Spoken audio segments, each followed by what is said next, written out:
Hyderabad విద్యానగర్లో inter చదువుతున్న ఓ బాలికను ప్రేమించాలంటూ ఓ యువకుడు వేధించాడు. ఆ అమ్మాయి వినకపోవడంతో ఏకంగా కత్తితో దాడి చేశాడు. ఆ తర్వాత భయపడ్డాడో ఏమో తెలియదు కానీ రైలు పట్టాలపై పడి ఆ యువకుడు ఆత్మహత్య చేసుకున్నాడు. ఇక యువకుడి దాడిలో గాయపడ్డ బాలిక విద్యానగర్ ఆంధ్ర మహిళా సభ హాస్పిటల్లో అయితే ప్రస్తుతం చికిత్స తీసుకుంటోంది.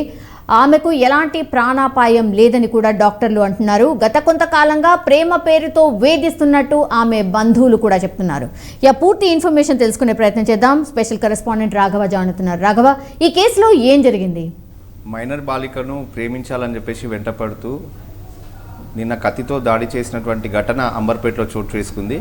అయితే ఈ ఇన్సిడెంట్కి సంబంధించినటువంటి విషయంలో మనం లోతుగా చూసుకున్నట్లయితే ఇంటర్ చదువుతున్నటువంటి బాలిక ఇంటికి వెళ్ళి స్వయంగా ఓ యువకుడు కత్తితో దాడి చేయడం జరిగింది. అడ్డు వచ్చినటువంటి మరో యువతి పైన కూడా దాడి చేయడం జరిగింది. అయితే ఈ ఘటన ఆలస్యంగా వెలుగులోకి వచ్చింది. దీని తర్వాత పోలీసులు దర్యాప్తు చేస్తున్న సమయంలో వెంటనే ఆ యువకుడు అక్కడ దాడి చేసి అక్కడ నుంచి పారిపోవడం జరిగింది. అతను కూడా మైనర్గానే ఉన్నాడు.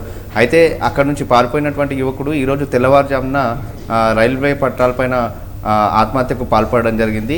ఈ విషయాన్ని గమనించినటువంటి కుటుంబ సభ్యులు యువకునికి సంబంధించిన కుటుంబ సభ్యులు అక్కడికి చేరుకోవడం జరిగింది. అదేవిధంగా కత్తితో నిన్న కత్తి దాటికి గాయపడినటువంటి బాలిక కూడా వాళ్ళ కుటుంబ సభ్యులు ఆసుపత్రికి చేరుకోవడం జరిగింది. అయితే గత కొంతకాలంగా యువకుడు ఆమెను ప్రేమించాలని చెప్పేసి కూడా వెంటపడుతున్నాడని చెప్పేసి కూడా అక్కడ ఉన్నటువంటి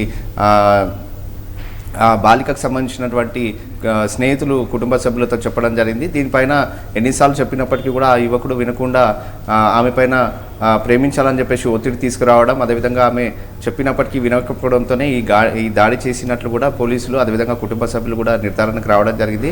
అతనిపైన కఠిన చర్యలు తీసుకోవాలని చెప్పేసి కూడా దాడి జరిగిన వెంటనే కుటుంబ సభ్యులు పోలీసులకు సమాచారం ఇవ్వడం జరిగింది.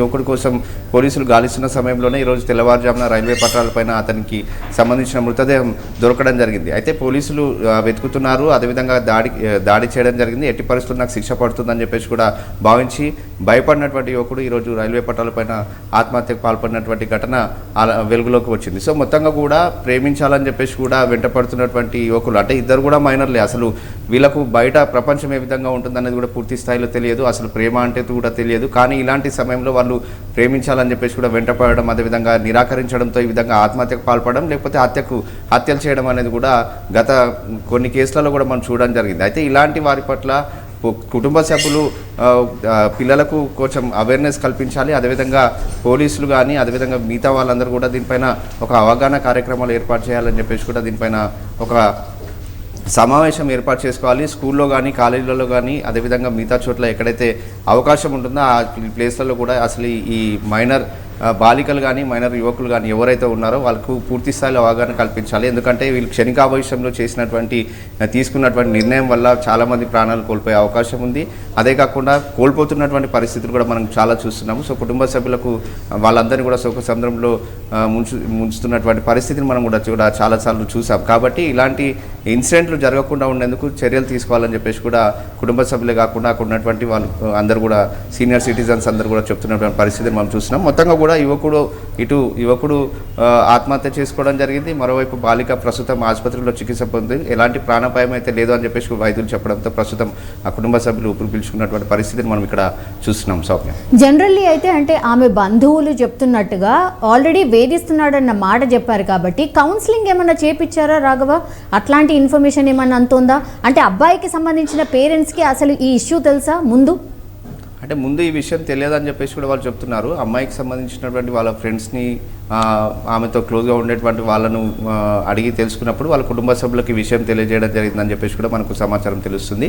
అదే కాకుండా పోలీసుల దర్యాప్తులో కూడా పూర్తి వివరాలన్నింటినీ కూడా బయట రావడం జరిగింది. ప్రస్తుతం వీళ్ళిద్దరు కూడా మైనర్ కావడంతో పూర్తి వివరాలన్నింటినీ కూడా వెల్లడించడంలో పోలీసులు కూడా కొంచెం దీని దర్యాప్తునంతా కూడా పూర్తి విషయాలన్నింటినీ కూడా బయట పెట్టడం లేదు. ఎందుకంటే మైనర్ బాలిక అదేవిధంగా మైనర్ యువకుడు కాబట్టి దీంట్లో అన్ని జాగ్రత్తలు తీసుకొని దర్యాప్తుని చేయాలి. కాబట్టి ఆ విధంగానే ప్రస్తుతం అయితే పోలీసులు దర్యాప్తును కొనసాగిస్తున్నారు. ఏదేమైనప్పటికీ కూడా స్నేహితులు అయితే చెప్తున్నారు గత కొంతకాలంగా వెంటపడడం అదేవిధంగా వేధిస్తూ ఉన్నాడని చెప్పేసి మాత్రం వాళ్ళ కుటుంబ సభ్యులకు పోలీసులకు బాధితురాల స్నేహితులు చెప్పడం జరిగింది.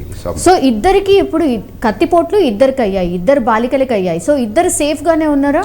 ఇప్పుడు ప్రస్తుతం అయితే వైద్యులు చెప్పడం జరిగింది, ఎలాంటి ప్రాణాపాయం లేదు, ప్రస్తుతం అయితే ఆరోగ్యం నిలకడగా ఉందని చెప్పేసి కూడా వాళ్ళ కుటుంబ సభ్యులకు వైద్యులు తెలియజేయడం జరిగింది. Soumya. Yes, all right, thank you Raghava. మొత్తం మీద అది హైదరాబాద్ విద్యానగర్లో ఇంటర్ చదువుతున్న ఓ బాలికనైతే ప్రేమించాలంటూ ఓ యువకుడు వేధించడం స్టార్ట్ చేశాడు. ఆ అమ్మాయి వినకపోవడంతోనే ఏకంగా కత్తితో దాడి చేసిన సిచ్యువేషన్ కనిపించింది. ఆ తర్వాత భయపడ్డాడో ఇంకేం జరిగిందో తెలియదు, కానీ రైలు పట్టాలపై పడి ఆ యువకుడు కూడా ఆత్మహత్య చేసుకున్న సిచ్యువేషన్ని చూస్తున్నాం. ఇక ఆ యువకుడి దాడిలో గాయపడ్డ బాలిక విద్యానగర్ ఆంధ్ర మహిళా సభ హాస్పిటల్లో అయితే చికిత్స పొందుతోంది. ఈమెతో పాటు ఈమె ఫ్రెండ్ కూడా ట్యూషన్ వెళ్ళొస్తున్న సందర్భంలో ఈ ఇన్సిడెంట్ జరిగింది. ఇద్దరి మీద కూడా కత్తితో దాడి చేసిన సిచ్యువేషన్. వీళ్ళందరూ కూడా మైనర్స్ కాబట్టి పూర్తిగా వాళ్ళ పిక్స్ కానీ లేకపోతే ఆ కేసుకి సంబంధించిన ఇన్ఫర్మేషన్ కానీ మనకైతే టోటల్గా బయటకు వచ్చే అవకాశం లేదు.